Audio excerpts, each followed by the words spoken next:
नमस्कार दोस्तों, आप क्राइम तक देख रहे हैं। बात करते हैं एयर होस्टेस केस की। मुंबई के एयर होस्टेस की हत्या कर दी जाती है। ये वाकया रविवार को हुआ था। अब इस मामले में एक बड़ा डेवलपमेंट हुआ है। जो इसका आरोपी है विक्रम, उसने खुदकुशी कर ली और ये वाकया सुबह हुआ। यानी सुबह मुंबई के लॉकअप में उसको बंद कर रखा था थाने के, जहां पर ये खबर आई कि उसने खुदकुशी कर ली है। ये मामला काफ़ी शॉकिंग था। इस पर वारदात भी बना। जो लड़की थी वो ट्रेनी जो थी एयर हॉस्टेस थी, और उसके बाद इस तरह का उसने कदम उठा लिया, और उसके बाद अब आरोपी ने भी खुदकुशी कर ली। हाँ, ये बड़ा चौंकाने वाला मामला है कि जो विक्रम अटवाल नाम है, करीब 35 से 40 साल उसकी उम्र थी। और जिस जगह पे जो एयर होस्टेस, जो ट्रेनी एयर होस्टेस थी रूपल ओगरे, उसका जहाँ पे मर्डर हुआ जिस फ्लैट में, उसी सोसाइटी में वो सफाई का काम करता था। मतलब वो क्लीनर था एक तरीके से।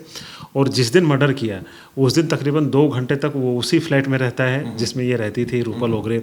और वही मर्डर करने के बाद वो निकल जाता है। तमाम तफ्तीश होती है, उसके बारे में आगे बताएंगे। लेकिन अभी जो लेटेस्ट जानकारी यही है कि जो विक्रम अटवाल है उसने खुद थाने में अपनी ही जो पैंट पहनी हुई थी उसने, उसी पैंट को फंदा बना करके और लटक गया। मतलब एक तरीके से उसने सुसाइड कर लिया, आत्महत्या कर ली। लेकिन अब सवाल यही है कि आमतौर पे जो लॉकअप में सुसाइड होता है उसमें पुलिस पर केस बनता है और पूरी उसकी जांच होती है। मानवाधिकार आयोग भी इस पर जांच करता है। अब आज की जो जेलें हैं चिराग भाई, उसको इतना मतलब जेल के हैं हवालात, ये थाने में आपको बता दें कि गिरफ्तारी इसकी संडे को ही हो गई थी। संडे मतलब मंडे की बात है, अगले दिन की। लेकिन अभी ये पुलिस कस्टडी में कोर्ट ने इसको दिया था चाकू बरामद करने के लिए। बिल्कुल, वो पुलिस कस्टडी में 8 सितंबर से आया हुआ था।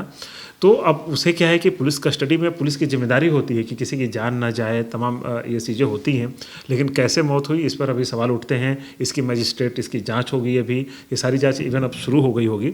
लेकिन वही है कि विक्रम अटवाल जो खुद एक कातिल था, उसकी मौत हो जाती है। अब एक तरीके से देखा जाए तो जो उसका परिवार है रूपल ओगरे, उनको कहेंगे कि कम से कम उनको एक मन को शांति मिलेगी कि जिसने वो बात ठीक है, लेकिन सुनील भाई, एक आरोपी खुदकुशी कर रहा है और जो मर्डर का रीज़न निकल कर आया है वो बड़ा विचित्र आया है कि बड़ी छोटी छोटी बातों पर कोई हाउसकीपिंग का आदमी आपके इतने क्लोज कैसे हो गया, या ये कहें कि आपसे इतनी नफरत कैसे करने लगा कि उसने ये कदम उठा लिया। क्योंकि ये तो साफ साफ ये दर्शा रहा है कि कहीं ना कहीं ये वन साइडेड मामला नहीं था। क्योंकि अगर मान लीजिए कोई इस तरह का कर्मी होता है और वो ठीक से काम नहीं कर रहा, आप उसके सीनियर को उसकी शिकायत कर सकते हो। बहुत सारे तरीके हैं। नहीं, मुझे तो खैर नहीं लगता इस वाले केस में, क्योंकि वो खुद शादीशुदा, उसकी वाइफ भी वहीं उसी सोसाइटी में काम करती थी जो आरोपी था, ठीक है, अटवाल। और उसके 2 बच्चे भी हैं। और जहाँ तक ये लड़की है, ये 24 साल जो ओगरे है अपनी, तो ये लड़की अभी मार्च महीने में जाती है मुंबई में ट्रेनी एयर होस्टेस, वहाँ पे एयर होस्टेस की ट्रेनिंग ले रही थी अभी। तो उसका क्या था कि कभी साफ़ सफाई करने के लिए अक्सर आया करता था घर में, फ्लैट में।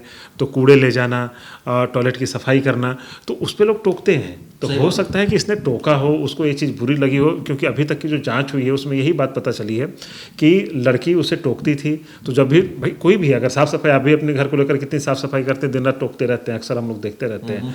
तो टोकने का मतलब ये नहीं कि कोई आपके ऊपर ऐसा जानलेवा हमला कर दे। और लोग ऐसा सोचते भी नहीं कि एक सफाई कर्मी है, घर में आ रहा है, सफाई उसकी यही काम, उसकी यही जिम्मेदारी है। तो अगर गलत करेगा तो हम जाहिर सी बात है टोकेंगे। हम मेंटेनेंस का पैसा दे रहे हैं तो क्यों नहीं कोई टोकेगा।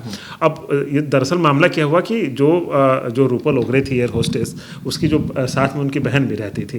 तो जो बहन रहती थी वो करीब 8-9 दिन पहले ही वो चली गई थी रायपुर, जहाँ की मूल रूप से ये दोनों बहनें रायपुर की रहने वाली थी। वहाँ चली जाती है। इस दरमियान भी वो आया गया होगा, उसने टोका होगा। ये बात उससे बुरी लग गई होगी कि छोटी सी लड़की अभी नई नई आई है सोसाइटी में। जाहिर सी बात है वो सोसाइटी के लिए नहीं थे ये लोग, उससे बुरा लगा होगा। और किसी बात पे कोई हुई होगी बात। लेकिन इसका मतलब ये नहीं कि आप किसी को बेरहमी से इतना आप मर्डर कर डालोगे। नहीं, ये बात तो सही है, लेकिन ऐसी ही जो बात समझ में आ रही है, इसने अपनी बहन को भी बताया होगा। बहुत सरल सा तरीका है कि आप अगर इस तरह का हाउसकीपिंग आता है, वो नेचुरली सोसाइटी से अप्रूवल होगा तभी वो आ रहा होगा। वो एक ऐसा कॉमन होगा, कोई हाउसकीपिंग सर्विसेज से होगा। कोई अगर इंसान बदतमीजी कर रहा है या काम ढंग से नहीं कर रहा है तो आप ऑब्वियसली उसको टोकेगी। लेकिन अगर ये सिचुएशन दिख रही है कि बार बार टोकने पर, ऐसा तो नहीं है कि एकदम उसने डिसाइड कर लिया होगा कि मैं मर्डर करूंगा। कई बार हो सकता है बहुत वर्बल आर्गुमेंट हुई हो। तो ऐसी सिचुएशन में मेरा सिर्फ ये कहना है कि क्या इस सिचुएशन को कंट्रोल किया जा सकता था? क्या ठीक है, उसने तो जो किया किया, क्या उसकी तरफ से भी कुछ ऐसी चीज़ें रह गई जो की जा सकती थी? देखिए चिराग भाई, असल में क्या है कि जो क्राइम वाली जो चीज़ें होती हैं, कई बार ऐसा होता है कि क्या बात हमें बुरी लग गई, आपको पता भी नहीं चला। हम लोग तमाम केसेस देखते हैं कि कई बार रोड रेस का केस एक मतलब बहुत छोटी मोटी लड़ाई हुई, हमें लगा कि यार हमने तो इसे डांट दिया, अब वो बात उसे कितनी बुरी लगी है ये किसी को अंदाजा, मतलब किसी के दिमाग को आप नहीं पढ़ सकते। अब उसे कौन सी बात बुरी लगी, उसने सोचा होगा कि शायद इसे लोग बोलते होंगे, मैंने भी बोल दिया, क्या बुरा किया।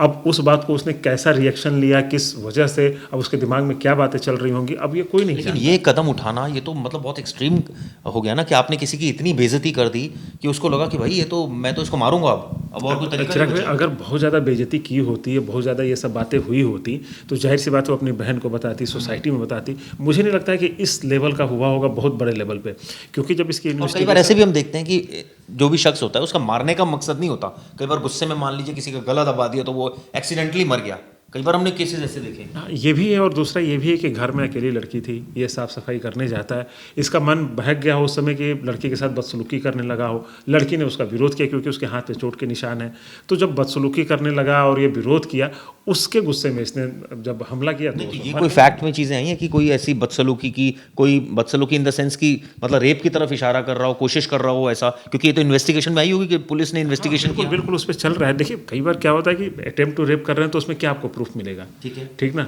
अब उसने कोशिश की, उसने विरोध किया, अब लड़की मर गई तो लेकिन आरोपी तो बताएगा पुलिस को अगर ऐसी कोई बात होगी तो आरोपी अगर उससे पूछा ने, देखिए आरोपी ने बहुत सारी चीज़ें बताई हैं, और कई सारी चीज़ें एक परिवार को देखते हुए, एक लड़की को देखते हुए पुलिस डिस्क्लोज नहीं करती है। अब हर बात हम लोग मतलब आप उसको डिस्क्लोज करिए, एक लड़की का मामला है, एक बच्ची का मामला है, तो हर चीज़ें डिस्क्लोज पुलिस नहीं करती है, आप भी जानते अब हैं। जो इसने खुदकुशी करी है तो नेचुरली पुलिस का इसमें रोल बहुत मेजर लैप्स बनता है, या फिर इसको साजिश की दृष्टि से भी देखा जाए? अब देखिए मुझे जो लगता है कि बहुत ज़्यादा साजिश तो मुझे नहीं नज़र आ रही, क्योंकि इसकी 2 बच्ची हैं, इसकी खुद की वाइफ है, और इस तरह के जब आरोप लगे, इस पर खुद मर्डर किया, इस तरह की सारी चीज़ें की, तो जाहिर सी बात है मानसिक उस पर दबाव होगा। कई बार आदमी को लगता है कि गुस्से में बहुत सारी घटनाएं कर जाता है, उसके बाद में उसे एहसास होता है कि नहीं मैंने कुछ गलत किया है, तो हो सकता है कि उसने खुद ही खुदकुशी की हो, और सारी चीज़ें अभी देखिए जांच में चीज़ें सामने आएंगी, बिल्कुल होता है ऐसा। तो जैसे जिस तरह के आप सवाल पूछ रहे हैं, तो क्या होता है कि अगर चिराग भाई अगर वाकई उससे लड़ाई होती, बहुत मेजर लड़ाई हुई होती, मेजर टोका होता उस लड़की ने, तो शिकायत होती। आपको इन्वेस्टिगेशन की बात बताते हैं कि जब ये लड़की का मर्डर हो जाता है, लड़की सुबह से अपना फ़ोन नहीं उठाती, संडे की बात है ये, तो परिवार वाले लगातार फ़ोन करते हो, सोचते हैं कि शायद कहीं रह गया हो फ़ोन, साइलेंट पे कई बार हो जाता है। शाम तक लड़की फ़ोन नहीं उठाती है, तो उसकी एक कजिन होती है, उनको फ्लैट पर भेजा जाता है, रात को 9 बजे पुलिस आती है। तब पुलिस जब जाँच करती है तो उस दौरान उन्होंने देखा कि सोसाइटी में कितने लोग आए थे, तो तकरीबन 35 से 40 लोग सोसाइटी में उस दिनों की एंट्री थे, जो बाहरी लोग आए थे, सबसे पुलिस पूछताछ करती है।